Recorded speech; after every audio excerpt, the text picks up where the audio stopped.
both parties need to be validated. Yeah, it's about mutual uplifting. Yes. Exactly. That's what it's healthy ego, the foundation of leadership and love, and protection. And that should work for both men and women, for you and your partner. It's not just one or the other.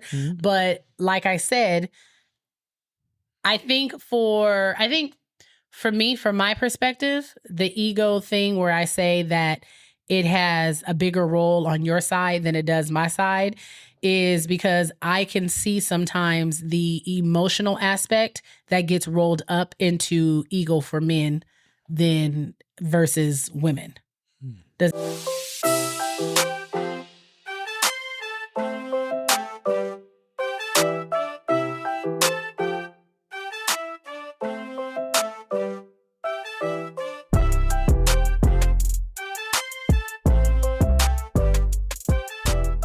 Everybody, and welcome back to another episode of Life After I Do.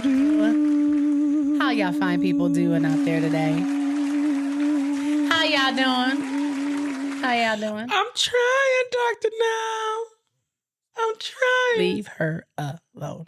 I'm trying. I think I had found her Now. on TikTok too. I want to say I came across one of her videos on TikTok. All I know is that what was her name again? the lie detector has determined she did not try. She did try. It was hard. We do not care. That's not true. Well, have you ever been 600 pounds? I felt 600 pounds. Yeah, not the same. I've been halfway there, though. No, you weren't. Yeah, I was halfway there. Babe, you were never 300 pounds. Okay. You weren't 300 pounds. Stop trying to make something your struggle and it wasn't your struggle. The 300-pound gang was not your struggle. Okay, sure. Okay. The 280s, 290s was your struggle, but not the threes. It never said 300, but it said 290 something. It said 298. That's damn near 300. Demel, you ain't never got on no scale that said 298. I will show you the record. I will show you the record. You have to show me because. How was your week? Because I see where this is going. Some of us is feeling better. What? Some of us is doing great. Oh. Well, some of us is doing talk good. about it, Bishop. Speak on it. You know what, Jules? Speak on it. Tell me about your week. I want to hear about this. It was a week. It was a week? Yeah. Okay. Tell me about it. You cannot sound so damn somber. I've just been a lot of thinking and processing as I approach 39. Oh my gosh. Thinking about some of the decisions I made, and I probably should have put a little more thought in some things and probably a little less thought in others. Yeah. It's a balance, and it's a part of growing. Yeah, it's just, I'm not going to say that I'm not happy where I'm at. I'm just going to say that I always have a longing for more. Listen, as a human, that's never going to end. Even when you get what you think you want, you still going to be like, damn. Yeah, okay. But I could do it a little bit more. Just a little bit more. No. How was your week, though? It was busy. Yeah? Yeah, busy. A lot of stuff. Like, so much stuff that you can't even talk about it, right? A lot of stuff. I mean, anniversary. Mm-hmm. Kid went to state. Uh-huh. A lot of money spent. Uh-huh. Transmission went out. Life was life. Life was lifing. I went to therapy and didn't even have an appointment. That's how tired I've been. You ever pay for gymnastics camp and then the transmission went out. Right. Diabolical. Crazy work. Diabolical. Crazy work. You ever had to text your therapist, "Hey, we got a session today"? Are you trying to manipulate her into? Because I was like, you I'm waiting on the books? And she was like, "You're not on the books today, sir." She was like, "No, that's next Friday." I said, "Damn, my bad." I wouldn't be upset if we kind of pushed it up. But I mean, because I had already told her, I said, "Life is lifing." Okay. So if you could throw a nigga extra bone, if you got any motivation to send this way, I will take it, because I was sending you motivation. Don't be acting like I'm chopped liver over here. First of all, like we discussed earlier, your ratio to ego stroking, you will literally shit on me all day. Oh my gosh. I do not shit on you all day. You come for me, and then when I defend myself, you want to act like a wounded puppy. Okay, see? Not the same thing. Now I'm a puppy. I just said See you what were I mean? a puppy. I said you want to act like you're a wounded puppy when I defend Look here. myself. Contrary to popular belief, all I ever do around here is try to make good decisions for my family. He's so perfect. I'm not perfect. He's so perfect. Lord knows I'm not. He just he don't take no L's. Oh, He don't do no wrong. I don't take no L's. I took 4 this week. He don't do no wrong. I took 4 L's this week. Hold on, not only that, and then I almost crushed myself with a dumbbell today in the gym. Well, that was your own fault. Yeah, no, it was this left shoulder. It was acting up. Damn. It's always a left shoulder. Yeah. It's always a left shoulder. Yeah. It's my left one too. Yeah. Was your right one performing, and then your left one was like? Well, here's the thing. Like I said, it's my left shoulder on pressing movements. Yes. It's my right shoulder on raises. Really? Yeah. Huh? Are your elbows flared when you're doing pressing movements? No. Maybe you need to flare them. Maybe you need to be the opposite. Okay, you're not my trainer. So yeah, like I took a lot Do of. you see what I mean? I'm trying to be a helpful mate. I'm offering advice, and then what does he do? He turns me down. He gets dismissive, right? So what am I supposed to do with that? I'm not being dismissive. What am I supposed to do? I just offered you advice, and what was your response to my advice? You're not my trainer. You basically said, "Just shut the fuck up." That's not what I said. That's literally what you said. First of all, she was referencing something she was telling me earlier. Right. So I was offering Boom, you. I listened to her. Boom, says you I don't. didn't. But so anyway, if she knew anything, she would know that. See, and this is what I mean. Can I finish my statement? No, you can't finish your statement. Like See, I this was is what I mean. saying, If she knew anything, she would have known that Damn. I tried to lift flaring my arms before, and that was not if that was true, then that could have been his response. His response could have been, "Oh yeah, I actually tried it that way too, and I still get the same."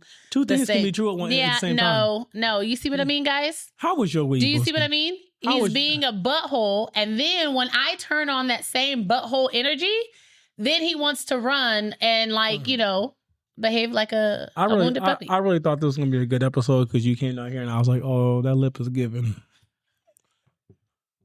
But I see now that because you looking real poetic Justice S tonight. Oh, thank you. You know, you got your hat on with your braid. I mean, they're not the braids Janet had. No, they're not the braids But then Janet had. you got your dark lip. Yes. I see where she was going. Thanks. I actually just ran out of edge control, so I thought throw the hat on. Throw the hat on because I was going to tell you, I was going to ask you to keep that on and give me I get so lonely lap dance after this. I get so lonely. It's not gonna happen. She said that. It's not gonna happen. What you won't do? What? Another heifer would. Oh, really? Go find her. Maybe she'll give us both one. I ain't got the time to look. It ain't that hard. You have a cell phone. Get on Instagram. I'm sure we can find a local hoe. My cell phone has been busy. Did you hear me? Yeah, I heard I'm you. sure we can A find local a hoe. local hoe. It's a lot of. I mean, if you on Figueroa Street, there's a lot of them. I know, but I mean, there's like right at your It's not just fingertips. Figueroa. It's Long Beach Boulevard. Damn, I think I got a problem, huh? Because I know where they at. Wow. Tell me what you really be doing on those truck drives. I know where they at. Mm-hmm. Why you know all the hot spots, eh? Because it's hilarious. It's not hilarious. It is. It's people trying to live their lives, babe. They can make more money on OnlyFans. I forgot what I was saying. I don't know. You were trying to tell me about your week until you got really disrespectful It's just, when I was trying to be a helpful partner and offer advice. But it's been a long week. okay, Emotionally. what were your victories this week? Let's not harp on such negativity. What were your wins? That's what I want to know. What were your wins? My win is that no matter what hit me, I kept walking forward. That's right. That's great. That's it. You got a piece of cotton on your eyelash that's going to ruin your life in That's about 2 okay. seconds. Let me get that for you. What else was your win? That's it. Really? That's my win. I can name other wins for you. Go ahead and name them. You got to watch your kid perform at her first state competition. Was that a win? That was a win. We started off high. You were there. We started off high. What you're not going to do is play my baby. We started off high. You're not going to play my baby. She had a great experience. She stumbled a little bit, but we did walk away with hardware. She had a great experience. We walked away with hardware. Okay. Mm-hmm. So. And what else? What are the wins you think I got? Spending time with your family, always. That's a win for y'all because y'all with me. Okay. You see what I mean? Moving on. I don't have time. I really do my best to, when my husband is in a negative state. I'm not in a negative state. To not let his negativity brush off. I'm not in a negative state. On me when I'm trying to just like push positivity and put a good foot forward. Look here. I've done nothing but. I am trying, but when he sees the efforts, his brain doubles down. Look here. I've done nothing but persevere and hype you up all week. Mm-hmm. Every time you send me a video of you in the gym, go best friend, that's my best friend. Every time. DeMille. I've been hyping you up. Cut it. Everything. I tell you look good all the time. Mm-hmm. I try to get you to spread them cheeks all the time. Oh my gosh. I try to provide for you all the time. Oh my gosh. Well, good thing we're talking about your wins and your week. What are your wins? But if you have nothing else to tell us about a highlight of your week, tell us about your week. And it just sounds like your week was just doom and gloom, and it wasn't like doom and gloom. It was just life. like a terrible week to be a man. Like, first of all, I don't know if there's a such thing as a terrible week to be a man. Oh well, human having a human experience because they're all the same. It's just more bullshit. Oh, some weeks that's a perspective issue. Some weeks you get more bullshit than others. But there's always some type of bullshit. That's a perspective issue. I never said my week was bad. I just said I persevered. Life was lifing. I expect to have that. Yeah. You know what I mean? Certain things came up that derailed my plans of what I wanted to do this week. And I tried to make the best of them. That's it. You made lemonade out of your lemons. Did you put sugar in it? I wouldn't say lemonade. Okay. What did you make? Lemon drink.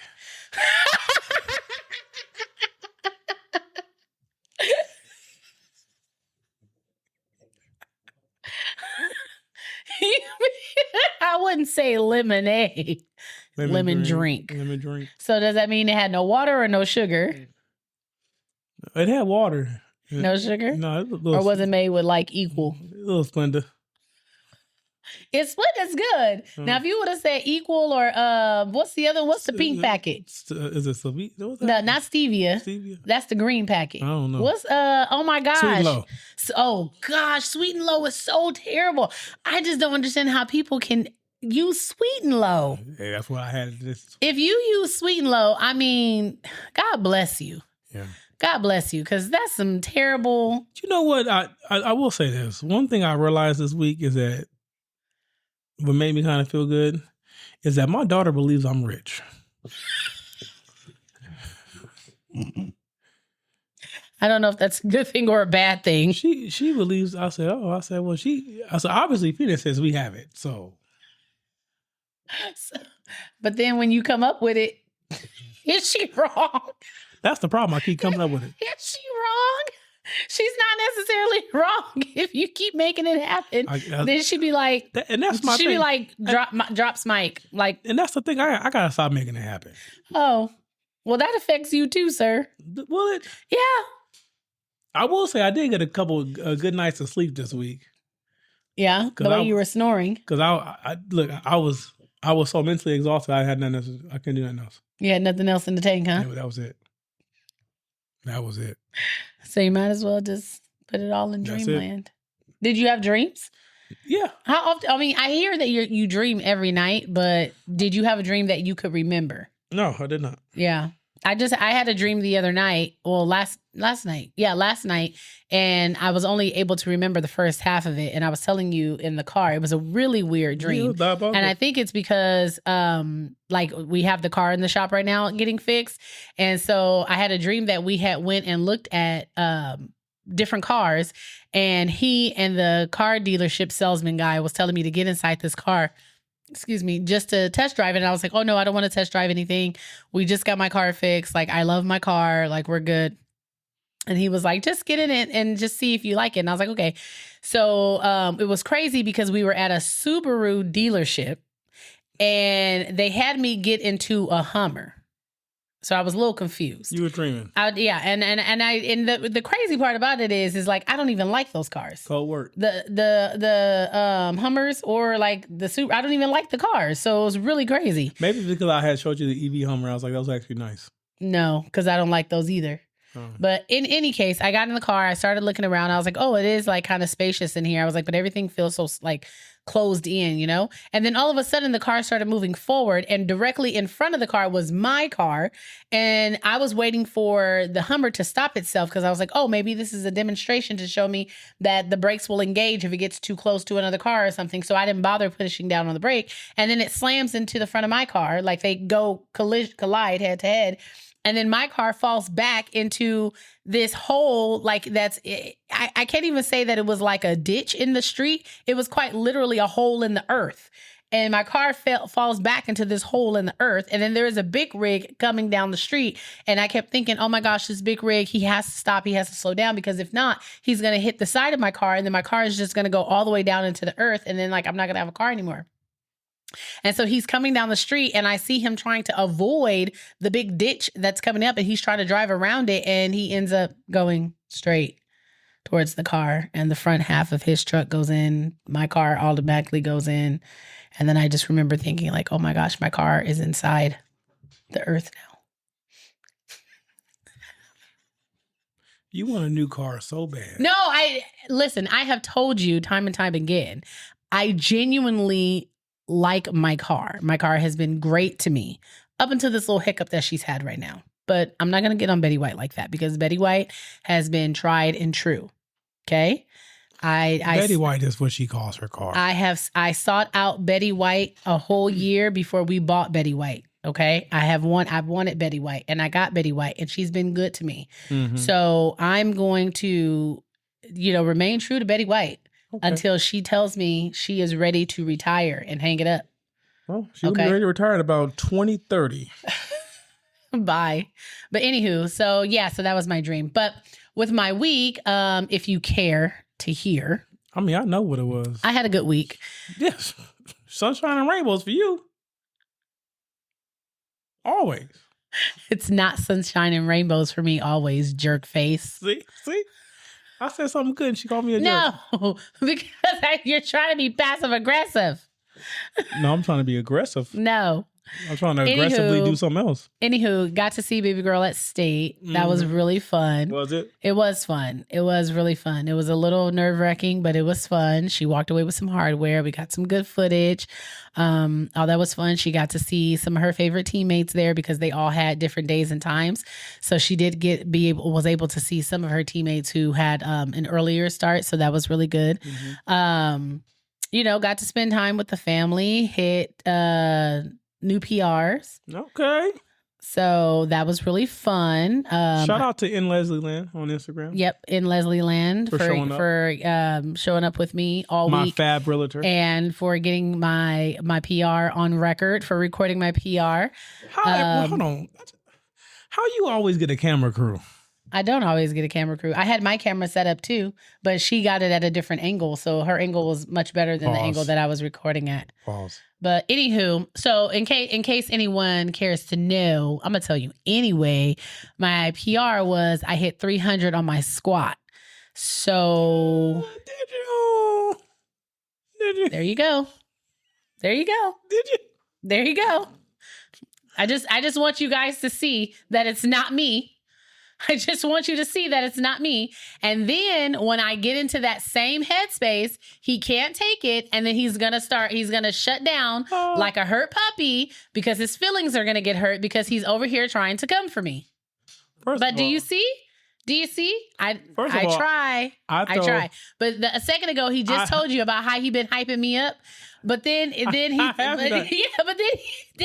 around and he does this. Don't have me post the text messages. I will post the text messages. You can post whatever you want. Okay, I have been hyping you up. Okay, post what you want. Go best friend. That's my best friend. Yeah. Mm-hmm. He tries to give it and then takes it back. Mm-hmm. I throw jabs. You cut throats. Well, but the thing is after 20 plus years, you should know that. So if you still voluntarily walk into the fire, that has nothing to do with me. Fire? Yeah. What fire? Yeah. You think you're a fire? Okay. She might be a fuse. Oh. And Okay, Jamil. I'm gonna try to be nice. For the fire? I'm going to try to be nice. But he is pushing. This is how you told me to behave today. So he is pushing. How did I tell you to behave today? How exactly? Look, guys. How are you behaving? Before every recording, she tells me how to act. Oh my gosh! Why are you such a fibber teller? So this is me. This is the energy she told me to bring today, and I don't know why she's acting surprised. I don't know what is wrong with this man. But my baby did have a good week. I think it's because he is tired or something. She did have. Look here, I'm always tired. I have don't try to hold my hand.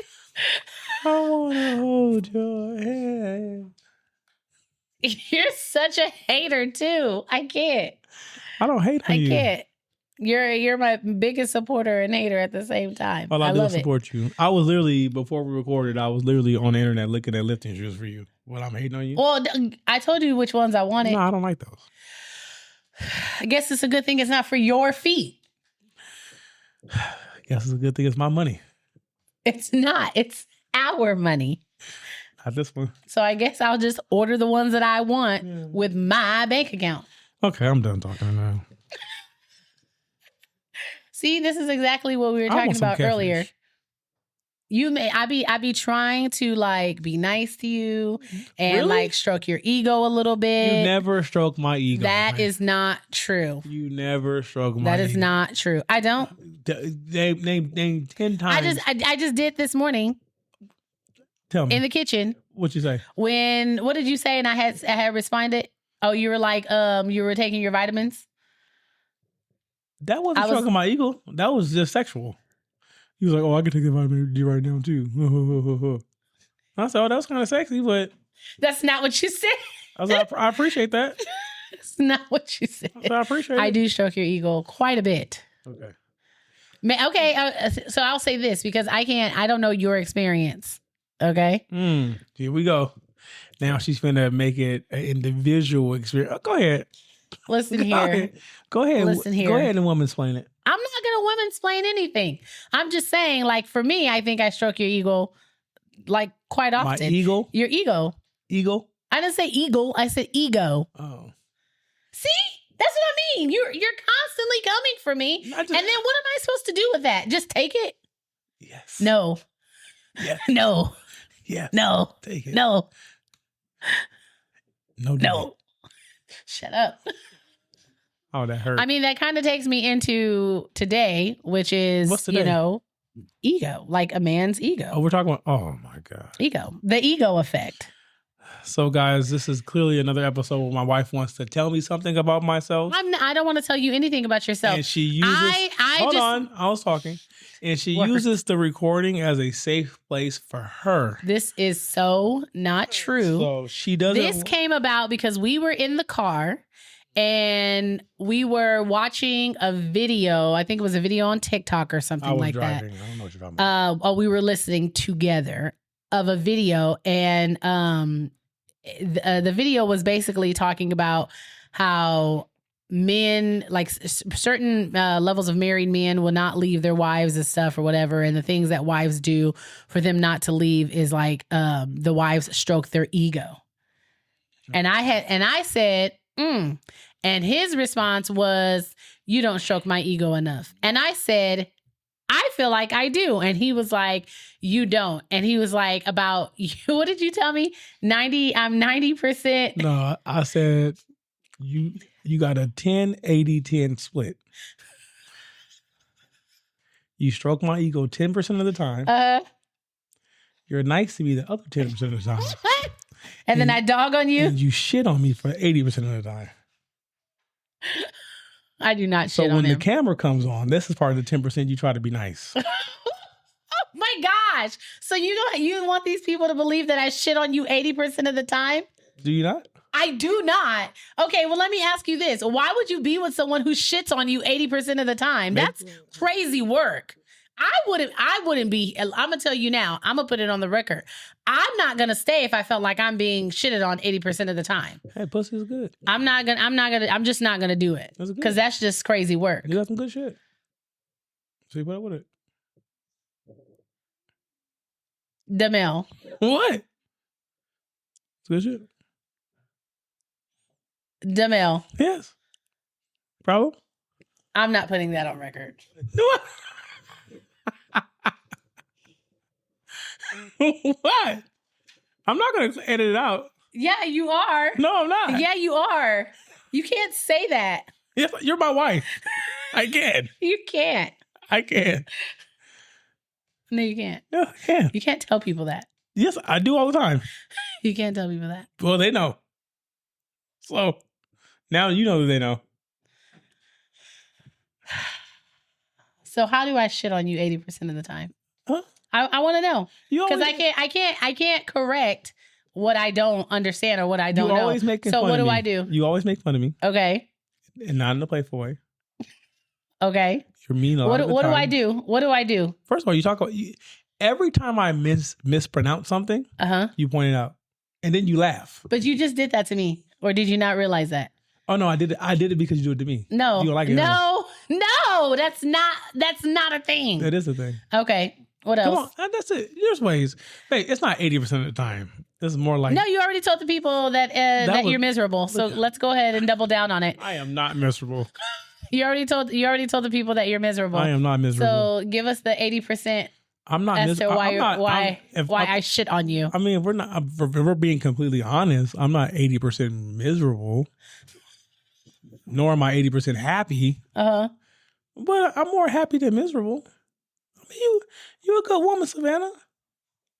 I'm gonna stick by you. And then he wonders why his feelings get hurt. Because my rebuttals to the shit he tries to say ends up hurting his feelings. And then what he does is he backtracks and says, "Babe, you know I was just joking. I was just joking, but you always go for the jugular." You do. Always. Because you're trying to pay my life. Let me be honest. No, by all means, I think you were being honest. Let me be honest. The reason why I stay around, I was very honest about that. I would, if I had to be like in the car, I was joking. Obviously. Don't clean it up if that's how you truly feel. If I had to feel like, I would say you probably. If you had to put a number on it. Of you stroking my ego? Yeah. I'll probably give you a 0.25%, like 25% tops. That I stroke your ego? Yeah. Okay. Because you don't understand the way I experience you. I don't understand the way you experience me. You really don't. 80% of the time, what I experience you are like lost in whatever you're focusing on. Okay. And a lot of times, I personally feel I'm not a thought to you. Okay. Until you realize I've been gone for a period of time. But you don't go. Okay.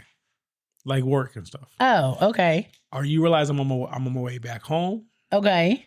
Or you think, I do gotta feed this nigga. Like, let me, or when I come to you and say something to you, like, you don't really. That doesn't really make any sense because. Like, you don't really be, what I'm saying is that you don't really interact with me a lot. I talk to you and interact with you every single day. Yeah, and then a few times a week, I really interact with you. So I'm not sure. And those few times a week is what's keeping us strong. This is what you asked for. No, it's not what I asked for. You asked for me to be communicative. See, I had an opportunity right there. I didn't take it. I know you didn't. But I shit on him 80% of the time. Hey, that's what we shit on each other. But like, I was including the jokingly in there. Now, seriously, you just said that non-jokingly was 80%. That was a joke. Okay. Well, I don't know what's a joke and what's not a joke, so I just take it all serious. Okay. Well. So you have to. Okay, then. Okay, I'm gonna give you a 60-40 split. There. You're going to give me a 60-40 split? A 60-40 split. Okay. So, anywho, as far as what a man's ego is. Go ahead. You a man, tell us. I was going to ask you to explain. Oh. This man's ego. What exactly is the man's ego, so that we can have a better understanding of, for us women, on how to stroke it? First of all, because apparently you guys want more stroking of the ego. I don't know one man that's going to turn down stroking. Not even a gay one. I'm just saying. Everybody want to be stroked. Okay. I mean, I'm fine. You sure? I'm good. Okay. Lies. I'm good. Ego is kind of like self-worth. Okay. Confidence. Okay. Pride. Okay. Certain levels of masculinity. Okay. It's not always about arrogance. It's more about like identity. I like how they see themselves, right? Because I felt like you can have an ego and still be humble. Okay. Like you can still be steadfast in yourself and your beliefs, but then also have the understanding that you don't know everything and you can't do everything. Mm-hmm. But you have the pride and the confidence to know how to get things done, or who to go to figure out how to get things done. Okay. I feel like that's like being resourceful. Yeah, right. Being resourceful, right? Okay. As far as like other things, like when it comes to ego, it's kind of like it's. I think for me personally, it's like you want to feel like part of your ego wants to feel like you're appreciated in your spaces, right? You want to feel wanted, not just needed. Right, wanted, right? You want to be respected. You want your family to view you as capable. Mm-hmm. And you want to not only be viewed as capable, but actually be capable, right? Right. So I feel like it's not just. I don't feel like it's always a negative connotation to it. Like there are positive sides of ego, but that's why they always say like you have to know when to let your ego go and when to, because sometimes, again, I've said this before. There are times where I have to let my ego go because I cannot allow my ego to put me in a position that will then jeopardize the standing of my family. Right. Right. Because if I'm so prideful in the moment and I act out of pride for myself, that action could have a negative impact on my family, on my child, on my wife, on our living situation. Right. So that part, like, I don't see ego as a thing where it needs to always be so negative. Now, don't get me wrong. It can be negative. With that chip on the shoulder. You get a little too much dip on your chip. you can have a too much dip on your chip. Right? And an ego can also be something that is very, very fragile. Right? And that's when the fragile ego is when a man is lacking in confidence. Mm-hmm. For whatever the reason may be. Maybe life's not going the way they want it to go. Maybe they're stuck in a victim mentality where they're blaming themselves or they're blaming others for their situation, and they're not actively pursuing the improvement of themselves. Mm-hmm. Right? So I mean, ego can be very, very fragile, if left unchecked. Okay. And I think that's the important thing. Like it is something that you have to constantly keep in check. Yeah. So you don't get too much dip on your chip. Yes. Exactly. Okay. So from your perspective as a man, mm-hmm. what's the best way that I guess just, you individually can feel like me stroking your ego? What are the things that make you feel good? Aside from me trying to affirm you and, giving you praise, showing that you're appreciated, showing that you are wanted. What are some other ways that women can make men feel more appreciated or stroke the ego, as they would say? Because to me, it's very simple for me. Okay. I can't speak for all men, right? Okay. But when you respond to me in my love languages, mm-hmm. when you respond to me in the things that I perceive as love and how I want to be loved, which is acts of service, that is stroking my ego, mm-hmm. because that is showing me that not only do you see me, you approve of what I'm doing, and it damn near feels like, for lack of better words, a reward. Okay. Right. So when you do things for me, especially without me asking, mm-hmm. that that's important to me, that is kind of stroking my ego. Or when it's late and I'm like, hey, babe, can you go do this? And you'll get up and do it. Mm-hmm. Like, that's stroking my ego. Okay. Right?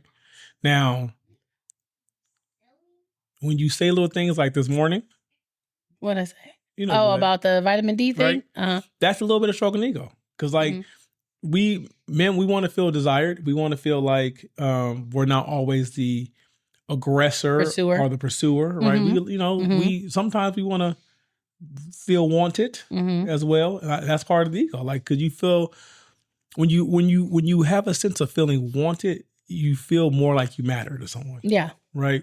And it makes it a little easier for you to get up and do the tough things and make the tough decisions and the tough calls and go out there and sacrifice, your sleep, your money, your well-being for the betterment of your family. When you feel that wantedness from your partner, when you feel the respect and the love from your family, it makes you want to do more for your family, because at the end of the day, you understand that, yeah, I go out here and bust my behind, but I am appreciated for it. Mm-hmm. So it makes it a little easier for you to go out there and get it. Yes. That's why I used to put those notes in your... Yeah, you used to. Lunch pail. After a while, you started acting like you just like saw them and threw them away, so I stopped doing them. I never threw them away. So I don't know. I used to put little notes in his lunch, and I used to be like, "Go get them." Babe. I did throw them away, but it was after. It was at the end of the day. It was at the end of the day. Yeah, you should have stockpiled them and put them on your desk in the office. You needed room for new notes. I guess so. Okay, so when we talk about like from the female's perspective, I know. Listen, I know me. I've said this time and time again. I know what type of tongue I can have at times. I know that I can spit hot fire. Okay? You're not a rapper. I know. You're no Dylon. Dylon. I know that I can spit hot fire. Okay? I know that I can also speak joy and happiness and love and all of the things, right? So from that perspective, I understand. When you talk about pretty much loving you and stroking your ego in the sense of speaking to your love language, I feel like for me, that's not too far off from just kind of my everyday, because a lot of your love language is acts of service and physical touch. Do you touch me? Yes, I do. Every single day. Do you? You don't get touched because I'm touching you right now. Okay. I'm touching you right now. All right. I'm just asking questions. You answer it. I don't want to. No, you're trying to start stuff because that's what you do. Look here. You told me to be messy today. I did not. Oh my gosh! Again, I didn't tell you anything. I'm just following directions. I don't know where this man gets the things that comes up in his head, but I get them. I don't know. I just go with it half of the time. So like I said, for us in particular, from my perspective, because I can only speak from my perspective, being of service to you and being of service to our family. Service to me, how? What do you mean being of service to you? How? How? Like what service? Being a listening ear for you. What service? Are you taking care of you, not just like physically, taking care of you mentally, trying to help you with your mental load, trying to carry the emotional load so that you don't fall under all of the. And then if you want to talk about like the physical things that you always tell me that matter a lot to you too, taking care of your household. Oh, they're talking about balconies. Well, balconies too. Yeah, balconies too. That's a service. You think I want to be bent over on a balcony all the time? Yes, you do. You don't? I don't. It gets cold. You don't like the view? It's cold. Okay. And then I think people be having binoculars. Okay. So then it gives me a slight anxiety that I'm going to end up on somebody's dark web. But my husband enjoys it. Put a coat on next time. My husband likes it. Okay. So therefore I do the thing. He likes it, therefore I do the thing. How these people think I got you just random balconies? Vacation balconies, but they're great nonetheless. But it's something that my husband enjoys. It's something that he enjoys with me. So therefore, I oblige. The room gotta have a balcony, or I'm not booking it. Bye. I need to be on at least the 20th floor or higher.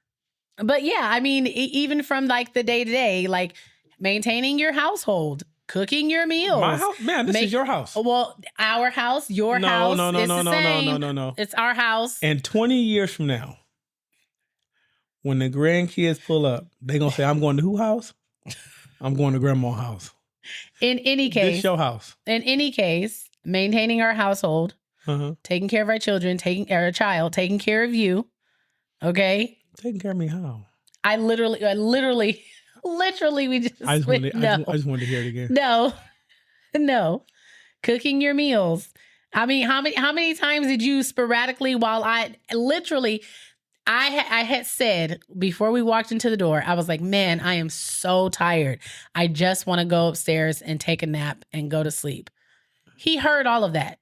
And he still persisted to ask me to make him something to eat and to whip up his favorite dessert. And what did I do?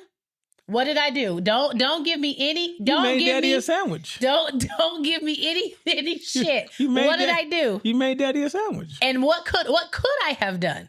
I could have said, you just heard me say that I was tired and I wanted to go upstairs and take a nap. The only response is make Daddy a sandwich. But because you are my man, you are my husband, and I know how little things like that are very important to you, I got my ass in the kitchen and I got you what you wanted. Yeah, and I brought it to you while you were sitting there doing absolutely nothing. So you had more than enough energy and time to come down to the kitchen and get the shit yourself. And I still got my happy ass up and I went to the kitchen, got what you needed, whipped up what you wanted, and still brought it to you while you were sitting there enjoying your leisure time, sir. But did you do it with a smile? I always do it with a smile. Because when I came upstairs, what did I say? I said, here you go. No, I didn't. I said, here you go, babe. And you said, thanks, babe. And I gave you a kiss. What you're not going to do is play my life. Here. What you're not going to do is play my life. How many times? Okay, but how many times have you in the past when you used to get home late also come and be like, oh, babe, can you do this for me? Or can you do that for me? Yeah. While I was in the bed and I was awakened because you walked into the room and I still got my happy ass up out the warm bed after being in REM sleep, came downstairs and did exactly what it is you asked me to do. Because those are the things that I know as your wife that mean a lot to you. Now, does it irritate me sometimes? Absolutely. But do I still get it done? Absolutely, because it is also my job to take care of you. Okay, see, I like how you said it's your job to take care of me, because here's my thing. Those nights where I came home late and asked you to do something, I was out there taking care of you. Okay, and we take care of each other. So when I got here... Exactly, you get taken care of. Right. Because you went out there and you took care of me. So it's a give and take, right? So going back to that 80%... So going back to that 80% of how I shit on him 80% of the time, can we go back to that? How I shit on him 80% of the time? I said the real number was like 80-20. I mean 60-40. But I shit on him 60%. See, no. I didn't say which side was which. This is where we also have debates too, because my husband confutes me expressing what I believe to be truths sometimes with me shitting on him. Okay, hold on now. It's not me shitting on you. It's either me expressing a point or me trying to shed light on something at a different angle or a different perspective. And automatically he says, you're shitting on me. No, I do not. Okay. All right. But anywho, back to I'm about to wrap this up. Back to the topic at hand. That, to me, that's how I guess, in effect, stroke your ego, right? So, like, I do my best not to belittle you, not to downplay you, not to down talk you. You are being, whether it's amongst ourselves, behind closed doors, but especially in front of people. You better not down talk me in front of nobody. I would never down talk, not in such a negative, derogatory way. I would never do that. Look here. I would never do that. Now, I am a kind, loving husband. Yeah, you are. But I was raised by sugar-free. Oh, gosh. Okay, DeMille. And? Don't let me get to it. What is that supposed to mean, Morice? I don't know. I don't even know. Like now I feel like you're getting delusional. So let me ask you, what are some pros and cons of stroking a man's ego? I think the pros of stroking a man's ego is giving him the encouragement to continue to do whatever it is he needs to do, like building his emotional security, building his openness within the relationship, increasing his affection towards his partner. Like reinforcing the emotional connection within the relationship, preventing resentment. All of those could be pros. Okay. Pros. Mm-hmm. Let's see some of the cons. I would say giving you an inflation of self, like blowing your head up, an entitlement type thing. Because see, that's my problem that I have with you. Because see, when I start bigging you up too much, I'm like, oh shit, now her head can't fit through the door. But because you be walking out with your little swag, and I'm like, okay, all right, swaggy, all right. I like it. I rock with it. What are you talking about? I rock with it. Yeah. I don't get an inflated head. Yes, you do. Yes, you do. Okay, so here's the thing. So going back, like I said, you don't ever get inflated. I think no, you misinterpret me being confident in something in me having a big head. No, Kynesha. So what have I had a big head in? Tell me. And tell me how it differs from me just being confident. Sure. I want to know. I've been telling you look good. Yes. Because you lost a lot of weight. Mm-hmm. I'm telling you how stronger you get. I'll be confident. I'll be saying, okay, I see your traps. Yes. I see your legs. I appreciate it. And the more I tell you, you be like around here like, thinking you Ronnie Coleman Jr. First of all, no one's trying to be Ronnie Coleman Jr. Shouts out to Ronnie Coleman. Second of all, I have discovered something. I have discovered a new passion that I truly enjoy. And I'm proud of you. And I have been able to achieve things these past few months that I honestly didn't think that I could. And so, of course, it gave me like this boost of confidence that like, okay, it's still there, girl. Like you can still achieve goals. You got this. You can still do hard things. Uh-huh. And so the fact that you're confuting that with like just it's building my confidence to me having a big head, like that's just crazy work. That's just crazy work. Like you act like I'm walking around here acting like I'm the strongest woman on earth, and I'm really not. We know that. Right. Like I looked at the rankings last night and immediately was humbled. I was immediately humbled, okay? That's when your head deflated. No, I didn't deflate. I didn't deflate. Your head deflated. No, my head didn't deflate because you snapped back to reality. I can't take no. I was never out of reality because the people that I have, my online mentors, they don't know they're my mentors, but my online mentors, I have seen what those women are capable of. Mm-hmm. So I knew me hitting my benchmarks, my PRs, my personal records, it was nowhere near to the level at which I am trying to get to. Okay. So there was no deflating that had to happen because I already know what is there, what has been done, and I'm nowhere near it. But to know the fact that I am like at least 50% of the way. Look here. It's pretty dope. Again, I said, I'm proud of you. I'm almost 40. I'm proud of you. But let's just admit, sometimes you got a little extra dip on your chip. Okay. I mean, ain't nothing wrong with that. That's fine. I just got to come and bite it. I'll just whatever. If you feel like I have a little extra dip on my chip, ain't nothing wrong with it. I like guac. Look here. Yeah, you do. And sour cream. I like guac. Look here. I haven't had sour cream in forever. I know, but you still like it. Yeah. Look here. I'm very proud of you. Thanks. And a lot of times I like to see you walk around here with your confidence, I can tell, especially when your bodysuit starts fitting better. Got the girls out at the gym. What's left of them anyway? Okay, we won't talk about that. Right. It's a sad situation. It's very sad. Mm-hmm. Oh, I had a funeral last week. Bye, Morice. Anywho, some of the other cons. But I'm very, very proud of you. Thank you. I'm proud of you. Thank you. I am proud of you. Appreciate it. I would say another con is with that overinflation of the ego, it can become a new challenge to humble him, or the challenge in the like trying to give constructive criticism. But don't you think a lot of this has to do with you knowing your partner? Yes, and yes, I do. I do agree with that. But I'm just talking about like we're just talking about like the cons of stroking a man's ego, right? Mm-hmm. Because a man's ego can get big fast. And okay, listen. You said Pause. Pause. You don't overinflating your man's ego can become hard to challenge constructively. Right.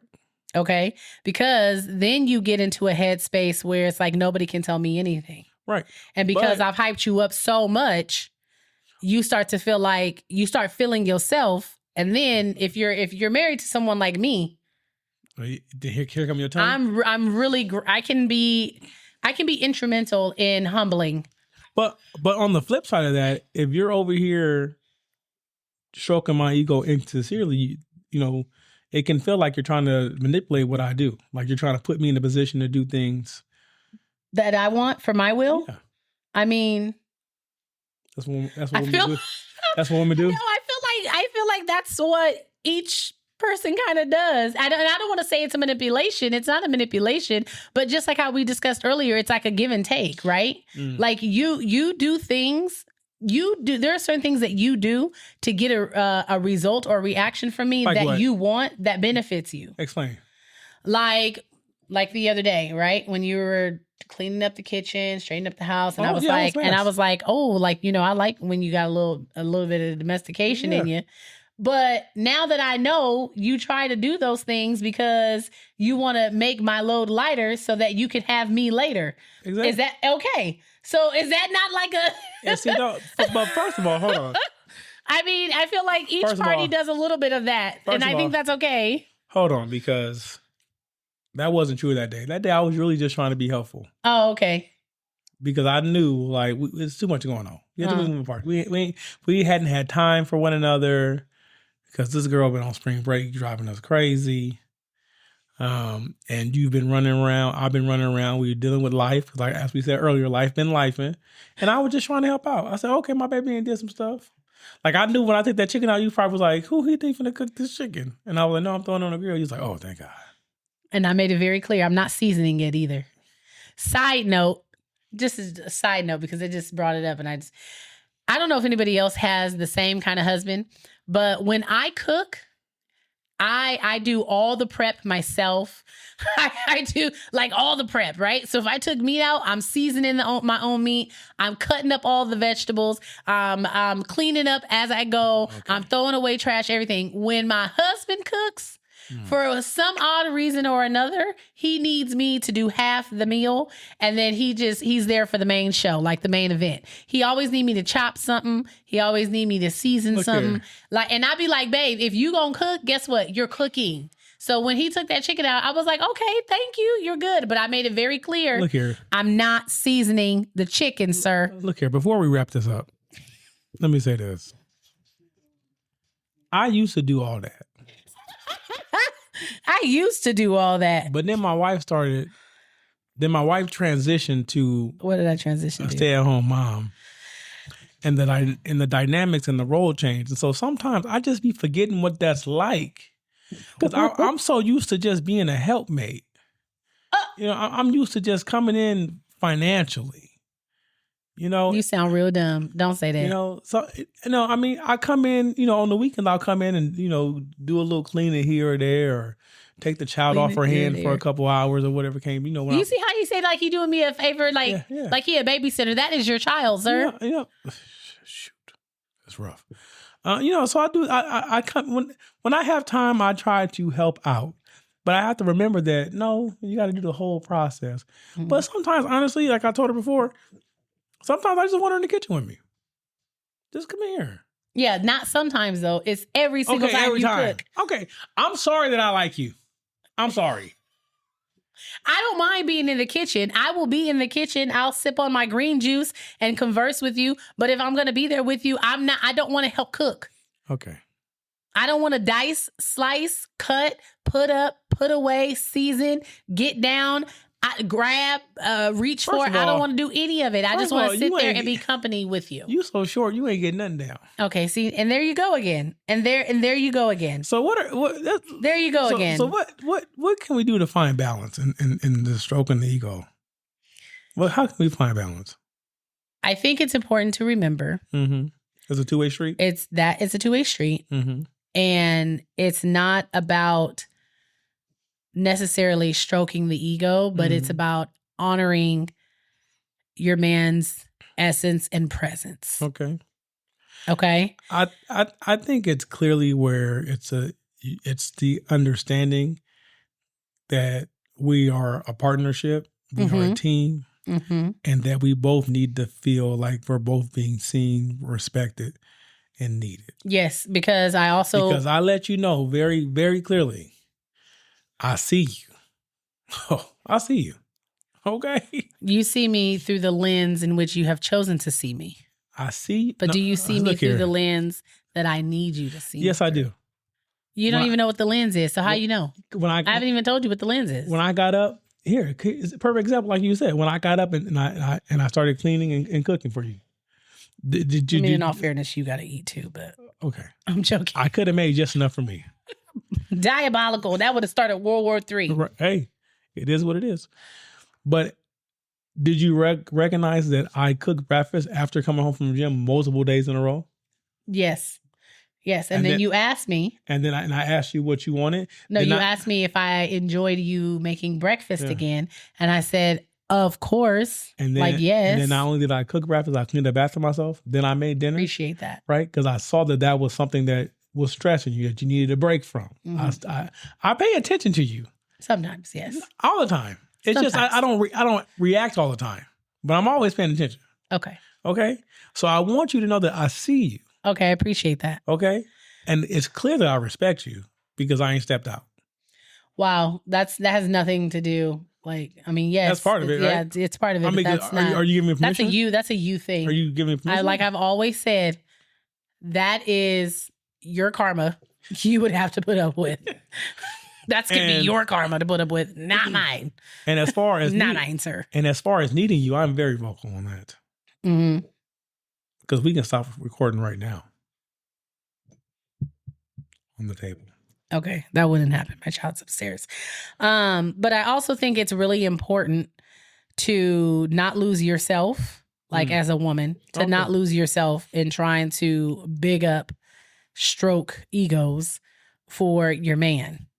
I have to make that be known. It should be because mutual. It should be mutual. But I do understand, especially being in a marriage, that ego has a little bit more of importance as it pertains to you than it does. So your ego's not important? Huh? No, my ego is important. My ego is there. Everyone has an ego. But I'm just saying, as far as the dynamics of the relationship goes, being in, being in a marriage, being in a long-term relationship, and just my interactions with you, being my husband, and a lot of interactions that, that I've had with men in general, ego plays a little bit bigger portion in being, something within men, the men's circle than it does in the women's circle. Okay. So that's why I just want to say, it's really important as women to not try to lose yourself in trying to big up your boo.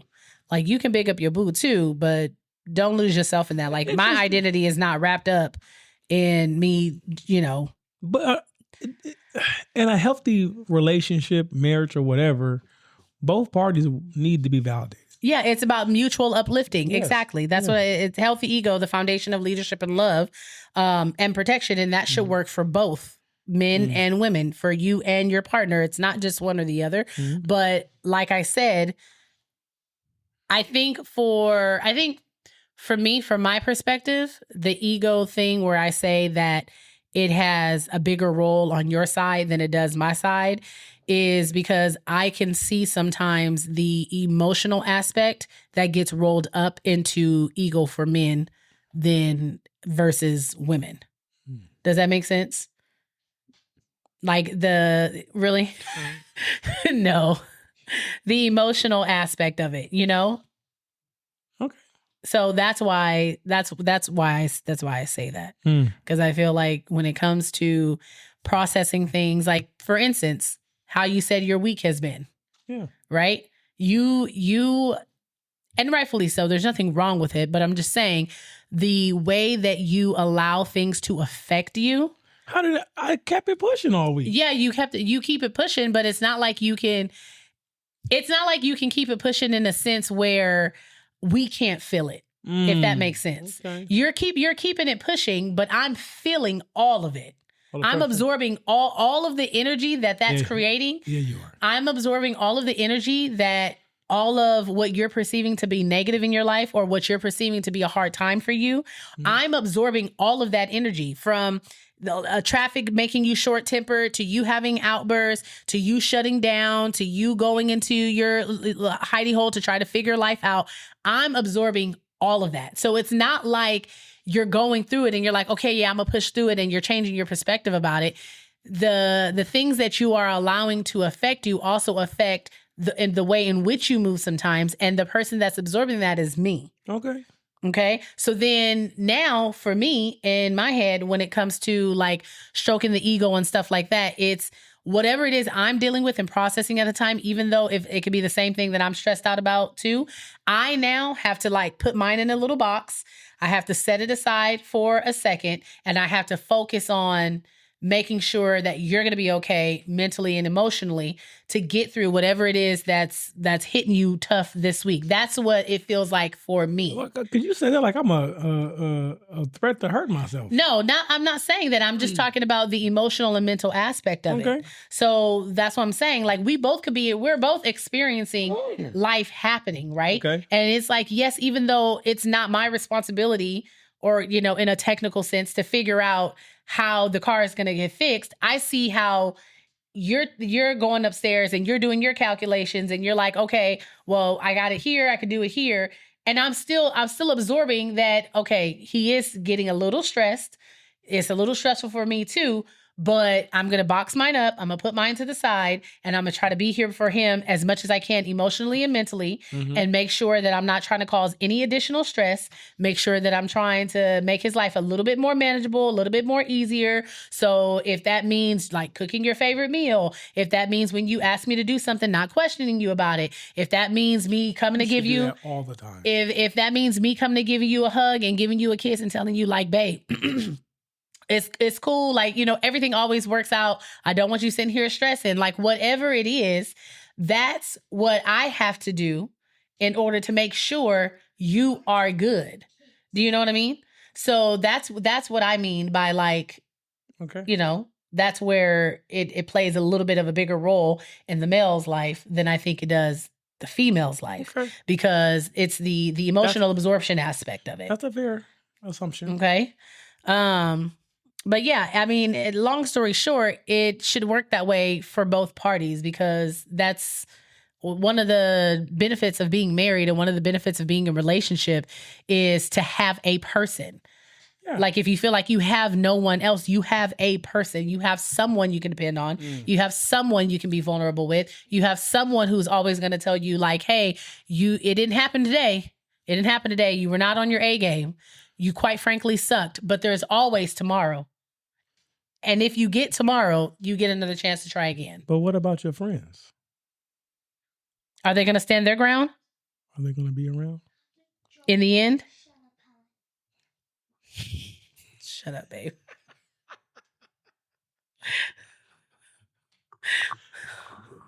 You don't like me? No. I do love you. But anywho, yeah, so me? I'll just, I'll try to raise my bar, since it's only since I shit on you 80% of the time and I don't strike your ego 60%. Enough. Oh, he gave me an additional 20% back. I'll do better. I'll see. I appreciate that. Or hear me out.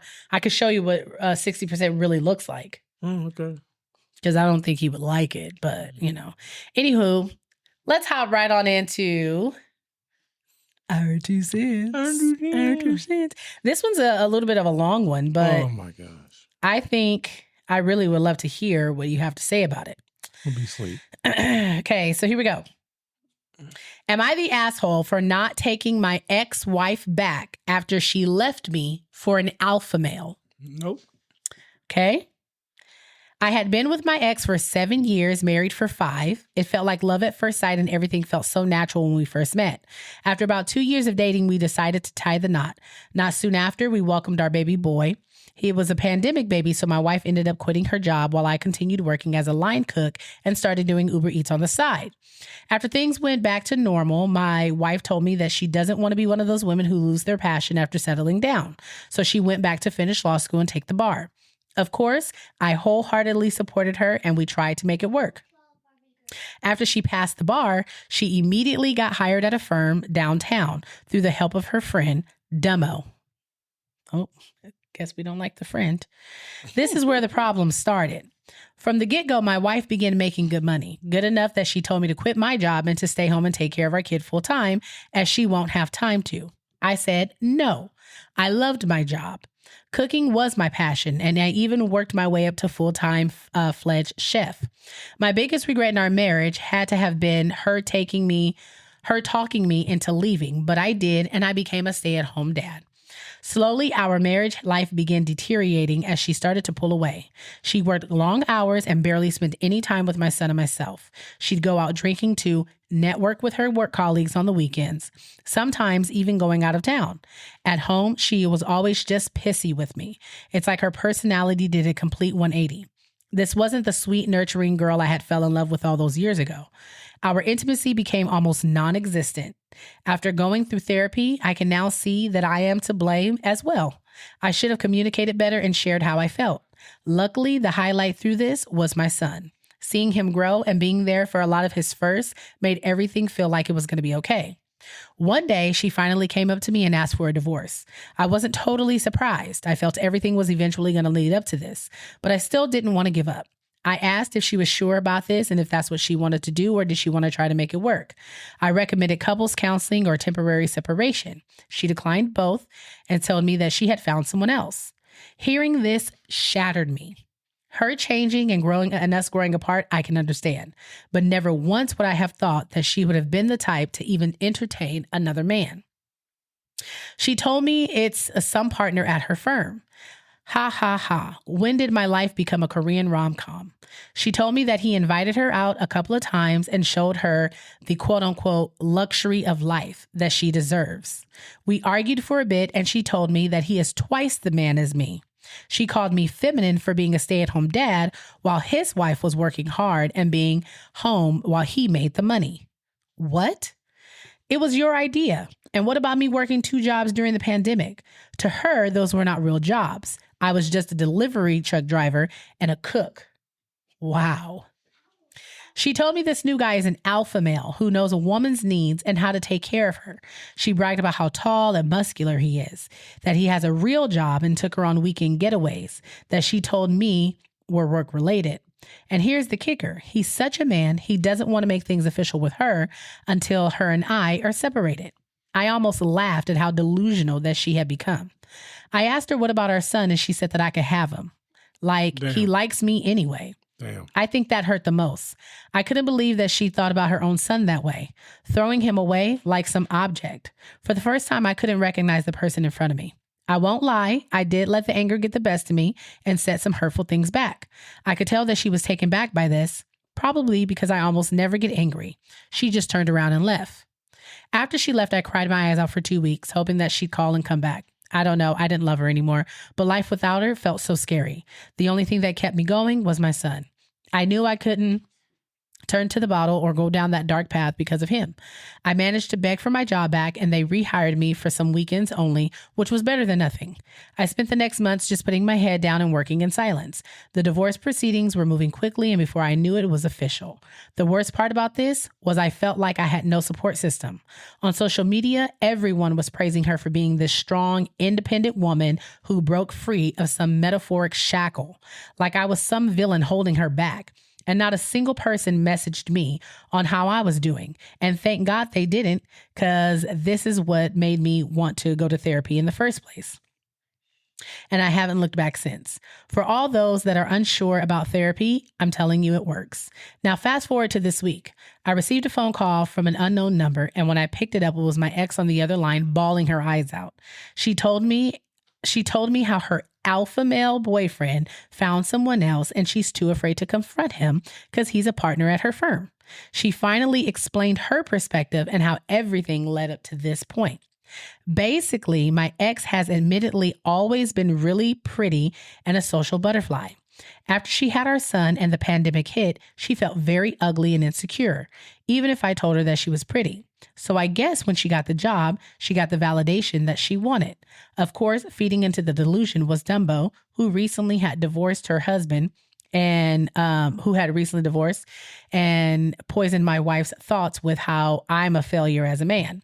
How my ex is way prettier than me and she deserves someone to her standards. Apparently, I'm a beta male who rolls over and is stopping her from being free. She said a lot more specific stuff too that I think I'll just keep to myself.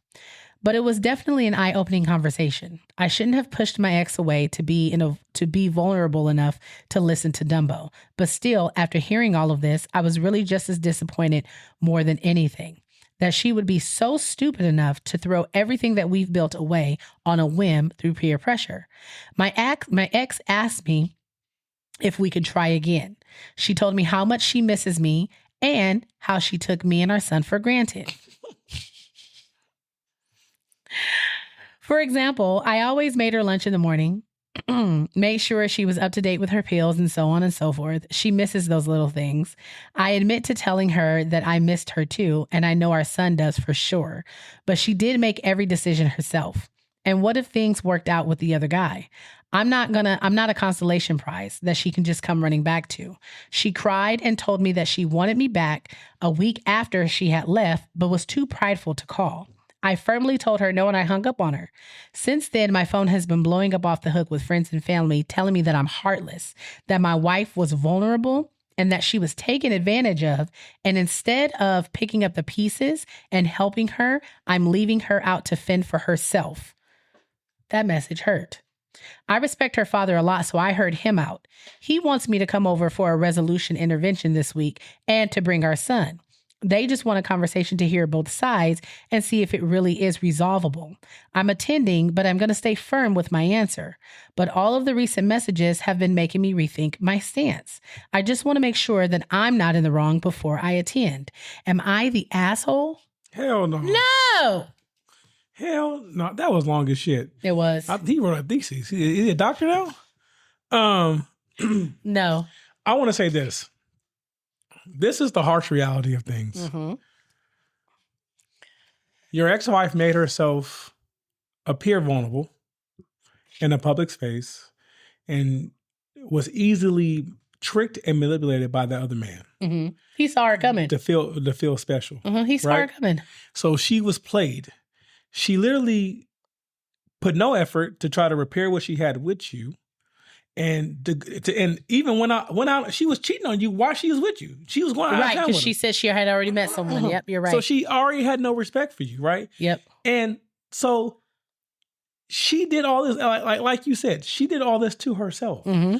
And in my eyes, you don't I don't owe her. Yeah. You don't owe her nothing. You don't owe her a conversation. You owe her family a conversation. And what you're saying is, like what you're saying about the Facebook post and how now people are saying that you're making it hard for her because you won't take her back. That is the harsh reality of a man. It doesn't matter what a woman does. There will be someone out there or some group of women out there that try to make it seem like what she's done is not so bad. For them to just dismiss everything that she put you through, Like you just supposed to for her have to cause the whole situation. Like you just supposed to have emotions of steel and not have no feelings, and she can just take your heart out and step on it and then just come back and pick it up when she wants to. Man, fuck her and fuck them. And Dumbo. She got exactly what she needed. She got exactly what she deserved. It's crazy that she left her son and said that you can have him. Like, what kind of shit is that? She literally, you can have him. She like you anyway. Right, she literally said you can have it. She gave up her child.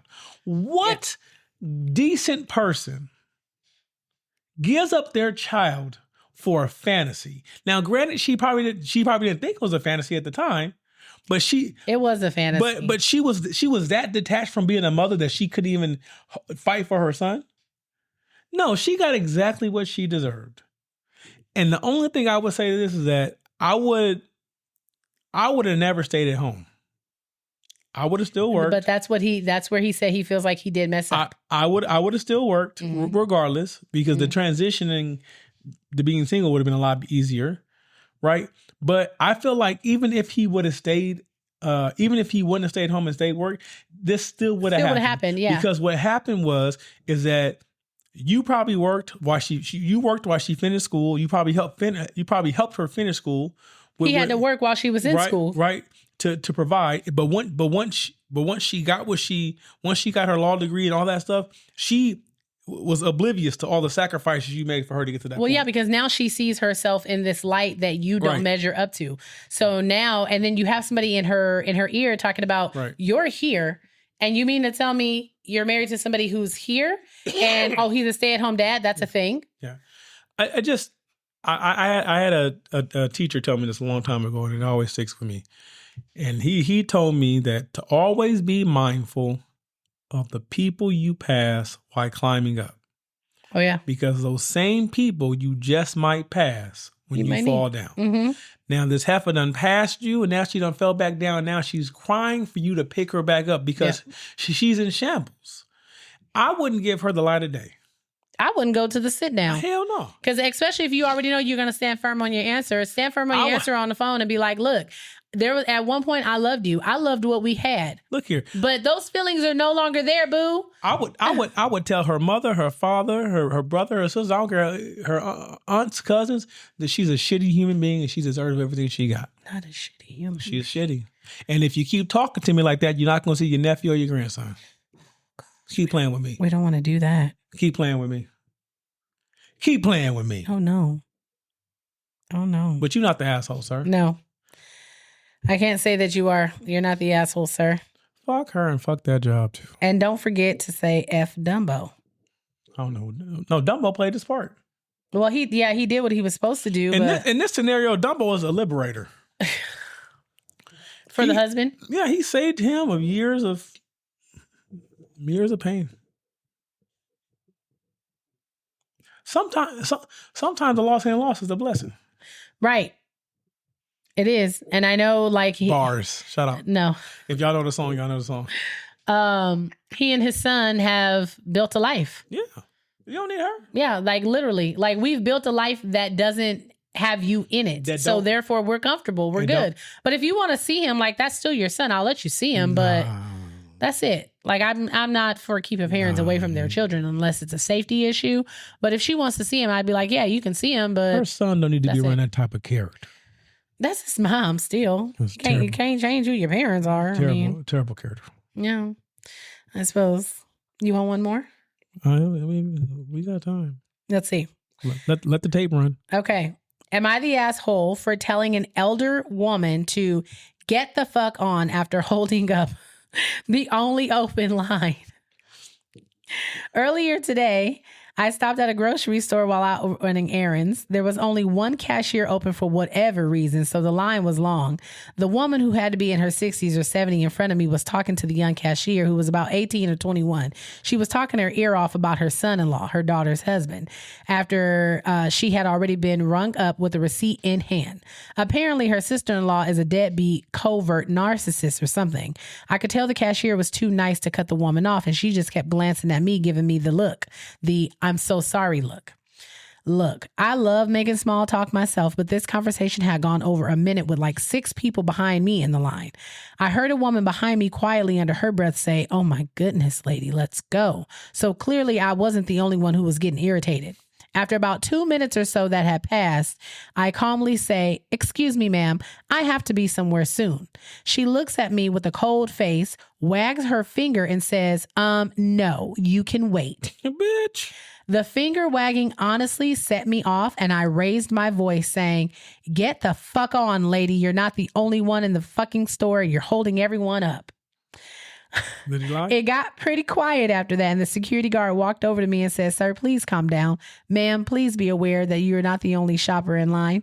The lady finally walked off cursing, but I didn't catch what she said. Now, for some reason, hours later, I'm sitting here at my work desk feeling like a jerk. Did I go too far by raising my voice at an elderly woman? Personally, I just feel like it's rude to not be considerate of other people in line who were shopping. You don't know what kind of schedule someone's on.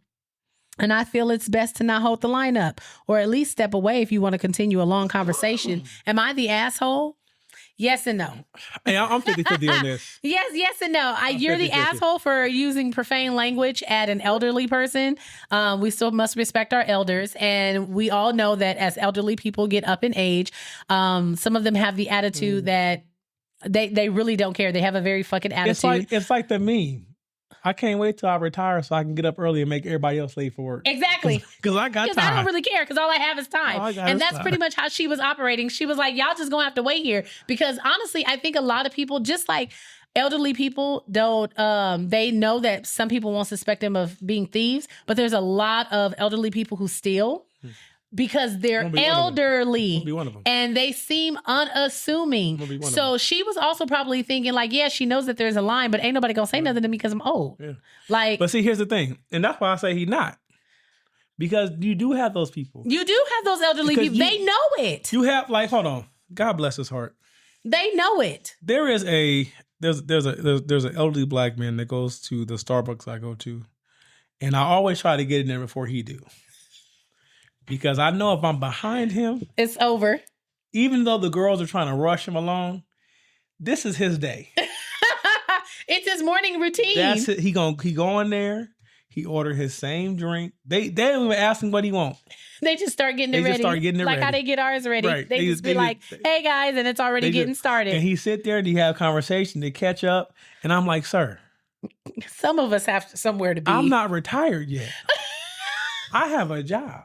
I don't cuss at him because he's black. Oh wow! I don't cuss at him because he's black. And low key, he reminds me of my grandfather. So I actually kind of like talking to him. But some days he just pushing it. Look here, I don't even know his name. Some days he just push it. And the thing is, he waved at me every day. He waved at me today. How you doing? Let me get in for you. Let me get in for you. And look, when I see, here's the funny part. When I pull up and I see that blue Equinox, I say, "Damn, he beat me." He's here. Damn it. He's already here. Damn it. He's already here. He already beat you to it. Now, my only fortune is that he moved hella slow. I once seen a snail outrun him. Bye, Morice. He's old. Stop it. And that's probably his his outing. That's his outing. Because like when my granny got to her late 80s, let me say this. That's she looked forward to her doctor's appointments, because her doctor's appointments, that was like when we would come down, because I would go with my mom to take her to her doctor's appointments, and we would make a day of the doctor's appointments. So that's what my granny, I knew she looked forward to it, because we always did lunch, and then she always wanted to go to Penny's to see if Penny's had curtains on sale, or she always needed a new comforter. I'm like, Granny, you don't need a new comforter. You just bought a new comforter. But then I started to realize that's my granny's outings. Like, that was her thing. Like, I'm going to go to my doctor's appointment. I know I'm going to see my daughter. I'm going to see my granddaughter. We're going to hang out today. We're going to get something to eat. I'm going to go to Penny's. They have their routines. Let me say this. He walks slow, but he don't drive slow. He don't have to. That's why. He know drive, how to push it pedal to the metal. Drive slow at all. But sir, it's 50-50 to me. Yeah, I think you could have just said it a little nicer. You could have just said, I mean, I know you tried the nice way because she ended up giving you the finger. Mm-hmm. But you could have just came back maybe with a little bit more assertiveness and, you know, maybe put your things up there and then like stood right there like, okay, can you start ringing me up or something? But my thing is also this. The more I think about this, like you're saying, that probably was the highlight of her day. Oh yeah, and then she got to cuss him out as she left. And then she was, I think she was trying to hook the cashier up with her. She was. That's why she was taking so long, and that's why he was like, "Seriously, dude, like I gotta get to work. Like we gotta go." And there's nothing more frustrating. I remember when I used to go to Starbucks in the morning before work. And now, granted, this very rarely happened to me because I always left for work 2 hours beforehand. Always, because I liked my time. Don't open up old wounds. But on the rare occasion where I had like just enough time to get my coffee and get to work, when I tell you the amount of conversation that happens between a barista and a customer, and I'm just like, okay, move it along. Like, we all have somewhere to be. We're all here hella early, so that must mean we're all on our way to be somewhere. So can you wrap it up? Wrap it up. They got mobile order now. It's not a problem. Yeah, until they turn mobile order off. Yeah. So you know what? I'm gonna say you a little bit of asshole. A little bit. Yeah, a little bit. It was the cursing for me. It's telling Granny to basically fuck off. It's about 60-40. Is what did it for me. About 60-40. Oh, okay. 60. Here you go with 60-40 again. And do you just like throwing out 60-40 or 80-20 or 60-40? Okay. 55-65. That's okay, too much. Just 55-45. All right, guys. I didn't do math that time. Thanks for joining us today. This has been another episode of the Life After I Do podcast. If you're not doing so already, you can follow us on all of our social media on all of our social media platforms at Life After I Do podcast at gmail.com, Life After I Do podcast, Facebook, Instagram, TikTok, OnlyPans. YouTube, OnlyPans. Only balconies too. Again, I really, really, really want to say thank you guys so much for the growth and support. For the growth and the support. We really appreciate you guys. Like, you guys are really contributing to this camp fees. For we real. Appreciate it. You guys are really contributing to these camp fees. But yes, we just want to say we thank you guys so much for all of the love and the support. Yep. Thank you for all the love and support that we're getting on TikTok. Thank you for all of the recognition that you guys have shown us on Instagram. We truly, truly appreciate it. If you guys haven't done so already, check us out on YouTube, Instagram, Facebook. I mean, all of them, guys. Just check us out. Like, comment, share, tell a friend to tell a friend, tell an auntie to tell a cousin, a niece, a nephew, a mama, a daddy. Hold on, y'all. Yeah. Y'all get messy in them comments now. The comments are my favorite. Like, the way y'all be running these comments, I live for the comment section. Like, I live for the comment section in general when I'm scrolling and watching content. And when I see something or I hear something, I immediately go to the comments. Yeah. So I love the comments. Y'all are funny as hell. And yeah, we just like really love y'all in a real bad way. Yeah. Okay. So continue to show support. Okay. Be one of the day ones. Okay. Don't be acting like you know us like that when we at the higher mountains. Okay. Don't be acting like you know us like that. Much. Okay. Okay. But we love y'all real bad. We love y'all down bad. Until next time. Peace, Booskies. Peace, Booskies.